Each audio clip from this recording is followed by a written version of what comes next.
एक था भिखारी। रेल सफर में भीख मांगने के दौरान एक सूट बूट पहने सेठ जी उसे दिखे। उसने सोचा कि यह व्यक्ति बहुत अमीर लगता है, इससे भीख मांगने पर यह मुझे जरूर अच्छे पैसे देगा। वह उस सेठ से भीख मांगने लगा। भिखारी को देखकर उस सेठ ने कहा, तुम हमेशा मांगते ही हो, क्या कभी किसी को कुछ देते भी हो? भिखारी बोला, साहब, मैं तो भिखारी हूँ, हमेशा लोगों से मांगता ही रहता हूँ। मेरी इतनी औकात कहाँ कि किसी को कुछ दे सकूं। सेठ ने कहा, जब किसी को कुछ दे नहीं सकते तो तुम्हें मांगने का भी कोई हक नहीं है। मैं एक व्यापारी हूँ और लेन देन में ही विश्वास करता हूँ। अगर तुम्हारे पास मुझे कुछ देने को हो तभी तुम्हें बदले में कुछ दे सकता हूँ। तब वह स्टेशन आ गया जहां उस सेठ को उतरना था। वह ट्रेन से उतरा और चला गया। इधर भिखारी सेठ की कही बात के बारे में सोचने लगा। सेठ के द्वारा कही गई बात उस भिखारी के दिल में उतर गई।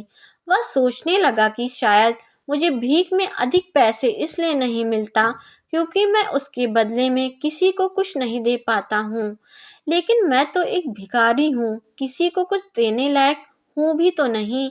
लेकिन कब तक मैं लोगों को बिना कुछ दिए केवल मांगता ही रहूंगा। बहुत सोचने के बाद भिखारी ने निर्णय लिया कि जो भी व्यक्ति उसे भीख देगा तो उसके बदले में वह भी उस व्यक्ति को कुछ जरूर देगा। लेकिन अब उसके दिमाग में यह प्रश्न चल रहा था कि वह खुद भिखारी है तो भीख के बदले में वह दूसरों को क्या दे सकता है। इस बात को सोचते हुए दिन भर गुजरा, लेकिन उसे अपने प्रश्न का कोई उत्तर नहीं मिला। दूसरे दिन जब वह स्टेशन के पास बैठा हुआ था, तभी उसकी नज़र कुछ फूलों पर पड़ी जो स्टेशन के आसपास के पौधों पर खिल रहे थे। उसने सोचा, क्यों ना मैं लोगों को भीख के बदले कुछ फूल दे दिया करूं। उसको अपना यह विचार अच्छा लगा और उसने वहां से कुछ फूल तोड़ लिए। वह ट्रेन में भीख मांगने पहुंचा। जब भी कोई उसे भीख देता तो उसके बदले वह भीख देने वाले को कुछ फूल दे देता। उन फूलों को लोग खुश होकर अपने पास रख लेते थे। अब भिखारी रोज फूल तोड़ता और भीख के बदले में उन फूलों को लोगों में बांट देता था। कुछ ही दिनों में उसने महसूस किया कि अब उसे बहुत अधिक लोग भीख देने लगे थे। वह स्टेशन के पास के सभी फूलों को तोड़ लाता था। जब तक उसके पास फूल रहते थे तब तक उसे बहुत से लोग भीख देते थे। लेकिन जब फूल बांटते बांटते खत्म हो जाते तो उसे भीख भी नहीं मिलती थी। अब रोज ऐसा ही चलता रहा।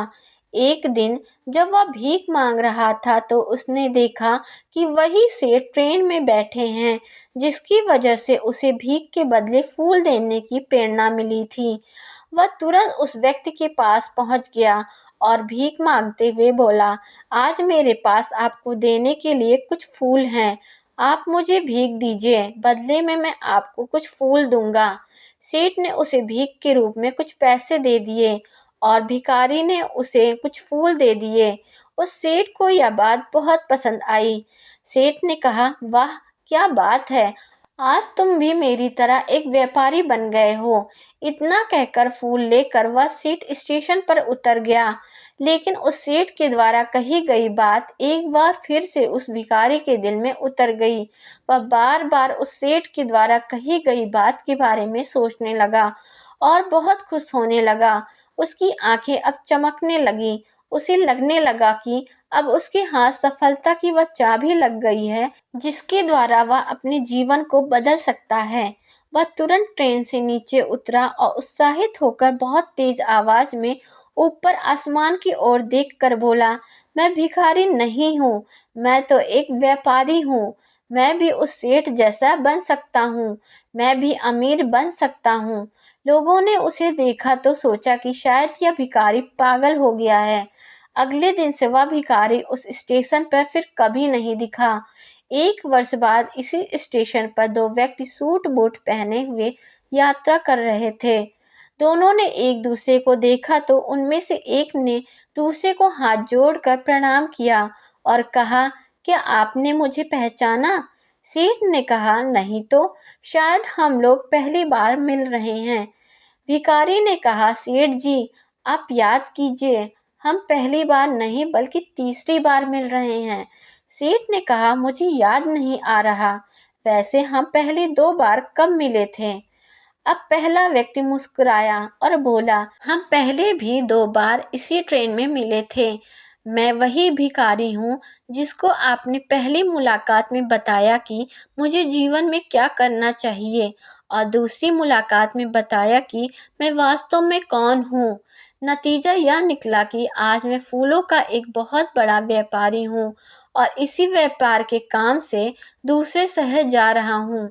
आपने मुझे पहली मुलाकात में प्रकृति का नियम बताया था, जिसके अनुसार हमें तभी कुछ मिलता है जब हम कुछ देते हैं। लेन देन का यह नियम वास्तव में काम करता है। मैंने यह बात बहुत अच्छी तरह महसूस किया है, लेकिन मैं खुद को हमेशा भिखारी ही समझता रहा।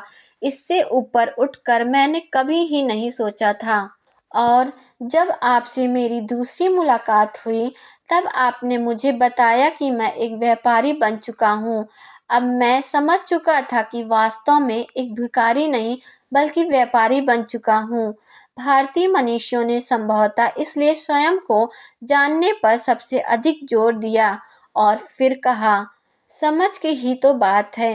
भिखारी ने स्वयं को जब तक भिखारी समझा, वह भिखारी रहा। उसने स्वयं को व्यापारी मान लिया और व्यापारी बन गया। इसी प्रकार जिस दिन हम समझ लेंगे कि मैं तो वही हूँ, फिर जानने समझने को रह ही क्या जाएगा।